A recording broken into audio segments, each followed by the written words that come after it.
Hi, this is Stuart Tan once again with NLP Language Patterns lesson number 3, and in this lesson we'll be talking about representational systems.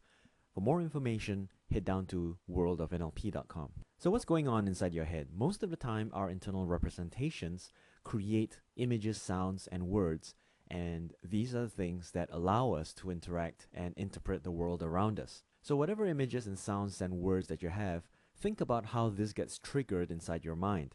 For instance, if I mention the word chair, you might think of certain things that are associated with the word in images and sounds, but you might also be able to see the letters CHAIR. And if that's going on inside your mind, there must be a certain pattern of characteristics of your images that are going on inside your mind. Sometimes these are so unconscious you don't know how they're operating, and that's why representational systems are a great way of discovering more about ourselves and more about the people whom we're interacting with. Basically, representational systems allow you to understand how others communicate. Some of them may be communicating more in visual terms because they have a lot more visual images inside their head. If they tend to be more auditory in nature, they might be hearing sounds inside their heads. There's a tendency for them to enjoy communicating, speaking, and chatting with people. If you know that the map is not the territory, if you know that whatever it is that they're thinking may not necessarily be what you're thinking, you're on the safe side of communication. What you're then going to do is utilize representational systems to get inside their mind and understand how they represent information in their heads. So by doing that, you have a greater sense of influence and control over that particular kind of communication, that process of communication. Let's take a look at the representational system, the visual representational system. Here are some sensory words on the left-hand side, and you'll notice that words like see, do you see what I mean? Words like visualize, look, picture, flash, appear, and point. All these are phrases that are associated with visual characteristics of a person in a visual mode of representing information. Characteristics about their behavior, you can observe their rhythms. They tend to speak faster and they tend to move a lot faster. If you observe eye movement patterns, they tend to access information by looking into the distance or staring upwards. Once you notice these characteristics, you'll be able to observe that these are people who utilize more comfortably the visual representational system. Likewise, the auditory rep system has associated words with them. So you might hear people saying words like, hear me out, can I sound this off you, we need to maintain harmony, let's orchestrate this plan, does that ring a bell, she was singing praises of you, and listen, I need to talk to you. Words like that tend to associate with auditory representational system. Characteristics of people within an auditory preference mode, they tend to have medium rhythm, so the speech patterns may be a little bit more well-paced, well-spaced out.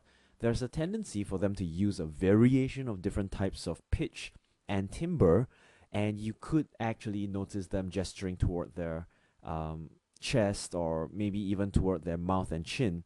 But eye access tends to be sideways, directly to the left or directly to the right.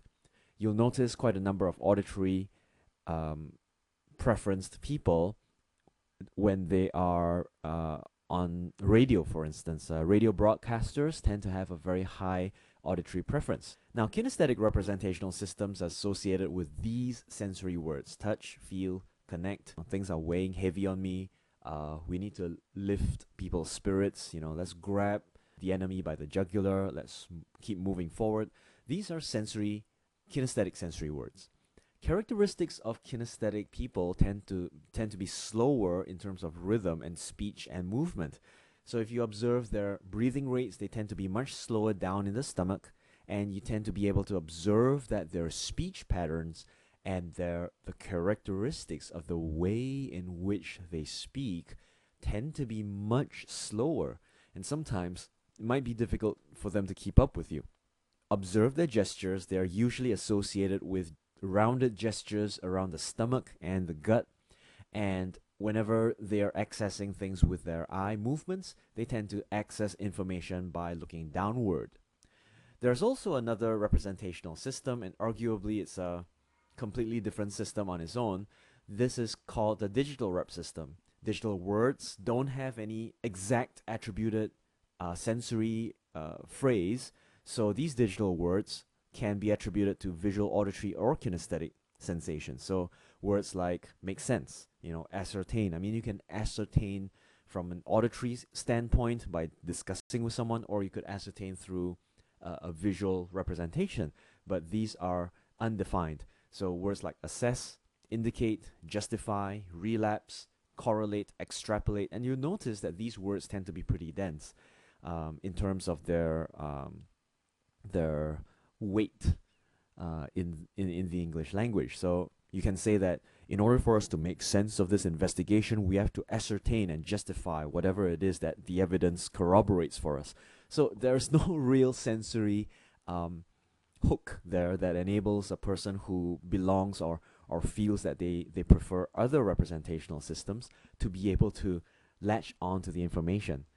These people tend to have a very high level, or shall we say high chunk details. But typically they are systematic and process oriented and therefore forego the sensory based elements.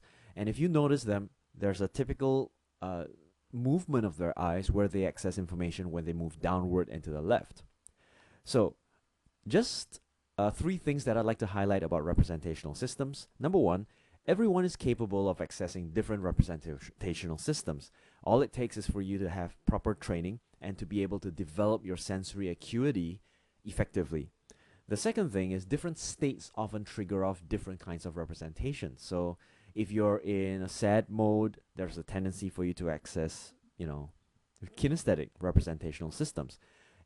If you tend to be elated, for instance, you may have more visual representational systems. If you're excited, it's definitely more visual than it is kinesthetic.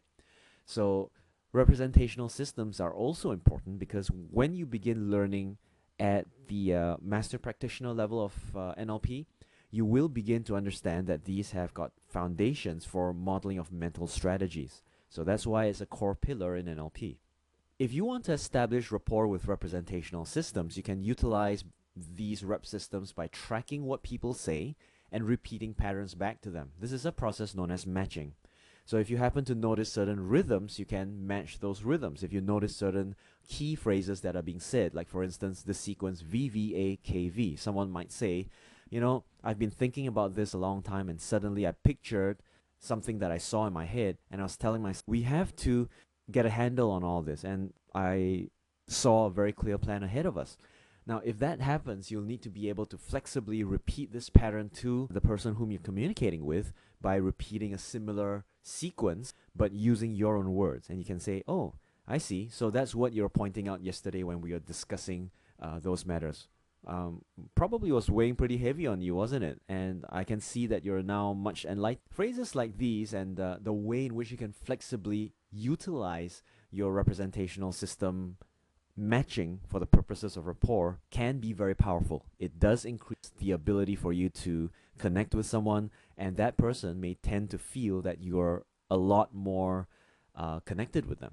So if they are primarily visual, remember they need to see, show them pictures, give them demonstrations, and so on. Auditories need to hear and discuss things, so sit down, chat with them, be a little bit patient with the questions.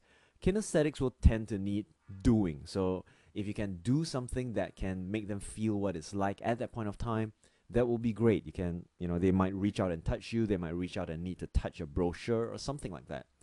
Where digital processing is concerned, it requires process flow. So you'll need to draft out perhaps a flow chart, get things to make sense to them by showing them step-by-step sequential processes that will enable them to understand, oh, okay, so this is how things work.